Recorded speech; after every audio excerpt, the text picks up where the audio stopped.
Bonjour à tous, je suis heureuse de vous retrouver aujourd'hui. Donc, on est le vendredi 20 mars.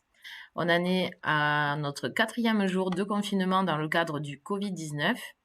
Et donc, je vais vous parler de ma journée d'aujourd'hui en essayant de vous partager ma journée, de vous faire part de quelques actus que j'ai trouvés sur le net, des bons plans, des tops et des flops et quelques petits messages.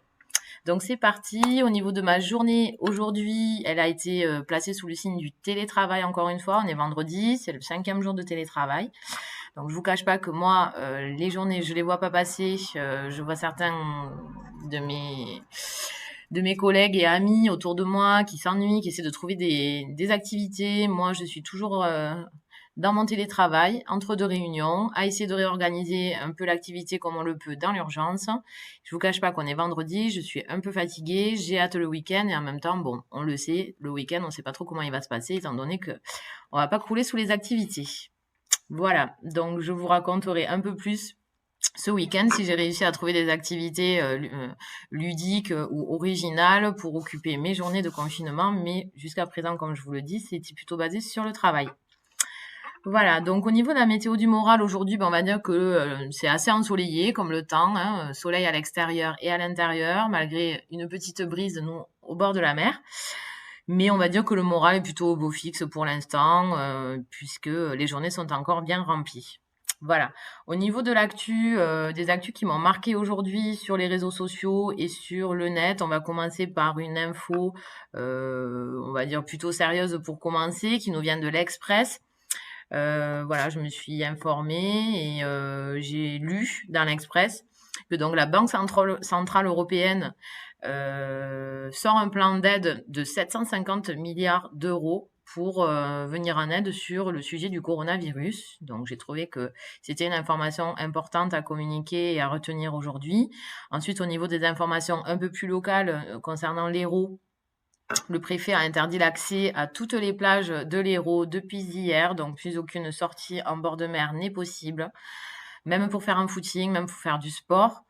Voilà. Et au niveau de, donc encore plus local, on va dire, au niveau de Ballaruc-les-Bains, la commune donc où je réside, voilà, la mairie a fait passer un petit message sur les réseaux sociaux pour informer que donc la promenade des Bains sera interdite à la déambulation ce samedi 21 mars, donc on ne pourra pas promener sur cette promenade ni se balader quelques minutes. Afin de réduire l'afflux des promeneurs, les règles de confinement vont être renforcées, notamment en limitant les accès au bord de mer. En premier lieu, il est bon de rappeler les conditions de sortie autorisées pour les activités physiques. Celles-ci doivent être limitées aux abords des domiciles et uniquement pour les personnes qui ne disposent pas de jardin ou de terrasse dans leurs appartements. Voilà. Donc sur Ballaruc-les-Bains, ça va se traduire par l'interdiction de stationner sur les places de stationnement situées le long de l'avenue de la Gare, du rond-point de la base nautique au rond-point de l'entrée du camping. Également sur les parkings de la base nautique de la rue Pasteur prolongée, de la rue du Stade, de la rue du Mont-Saint-Clair, c'est-à-dire devant l'établissement thermal. Interdiction également pour les piétons de circuler et d'accéder à la promenade sur la partie piétonne située entre le plan du port et jusqu'au casino. Donc cette promenade située entre le plan du port et le casino, c'est une promenade habituellement assez bondée en cette période, au mois de mars. Hein, on est au printemps, d'ailleurs aujourd'hui, oui, je le précise, c'est le printemps.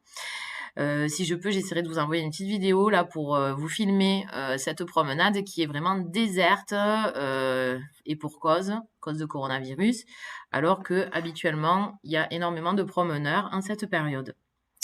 Voilà pour les infos. Ensuite, j'avais 2 bons plans à vous partager. Le premier, un groupe Facebook qui a été créé par une amie à moi, Isabelle Verrier. Elle a créé ce groupe pour venir en aide aux restaurateurs, comme vous le savez, qui samedi dernier ont dû fermer en catastrophe leur restaurant avec beaucoup de stocks de denrées alimentaires sur les bras. Et donc, ce groupe avait pour vocation, pour les restaurateurs, de pouvoir déposer des annonces pour pouvoir revendre leur stock de marchandises aux particuliers qui auraient besoin, eux, de se ravitailler en denrées alimentaires. Donc, j'ai trouvé que cette action était plutôt louable et positive. Donc, je tenais à vous la partager. Voilà, donc Isa, si tu m'écoutes sur cette vidéo, bravo à toi pour cette initiative. Deuxième initiative positive, à Sète toujours, les halles de Sète sont toujours ouvertes et beaucoup de commerçants des halles proposent de la livraison à domicile, donc n'hésitez pas à les contacter. Je salue également au passage donc mon amie Sandy Milano, qui a donc le stand de pâtes fraîches et de produits italiens nommé Sandinelli. Qui elle aussi, Sandy et Mathieu, tous les deux travaillent ensemble et proposent donc des livraisons à domicile. Donc n'hésitez pas à les contacter si vous avez besoin de pâtes fraîches, de produits italiens. Non seulement c'est très bon, c'est pas cher et en plus de ça, ils vous livrent sur tout le bassin de Thau. Donc je vous laisserai en bas ici, dans les observations, dans les commentaires, leurs coordonnées afin que vous puissiez les contacter si ça vous tente. Voilà pour les bons plans. Ensuite, j'avais donc un top et un flop à vous partager. Donc au niveau du top, j'ai trouvé ça dans un article du Midi Libre aujourd'hui. Je ne sais pas si vous voyez mon téléphone.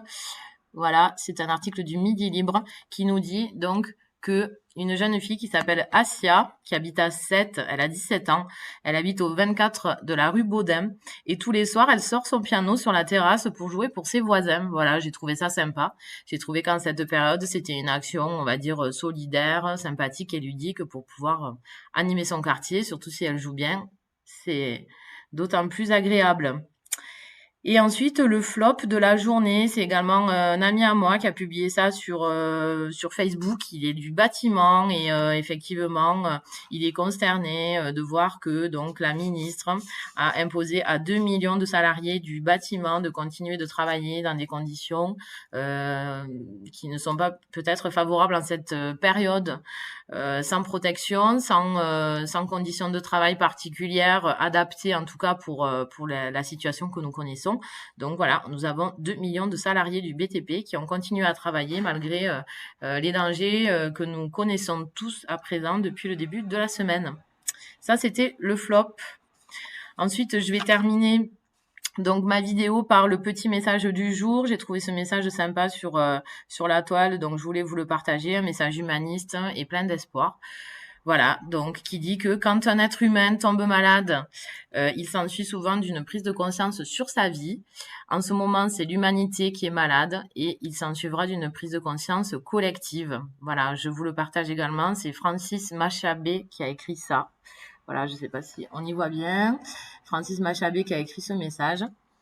Voilà, je le trouvais sympa, donc je voulais vous le partager. Voilà, bon, écoutez, j'en ai fini pour aujourd'hui, pour cette vidéo du jour 4 de ce confinement Covid-19. Je vous dis bonne soirée à tous. Je vous donne rendez-vous à demain pour la journée 5. Et je vous laisse regarder la vidéo humoristique que je vous poste juste après cette vidéo. Voilà, un remake de Libéré délivré en mode Covid-19. Pour vous faire un petit peu rigoler pour ce soir et pour détendre l'atmosphère. Bonne soirée à tous, salut, bye bye.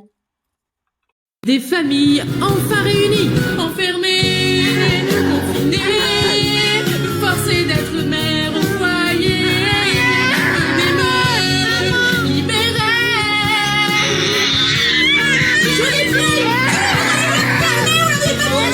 Dans un confinement plein de rebondissements.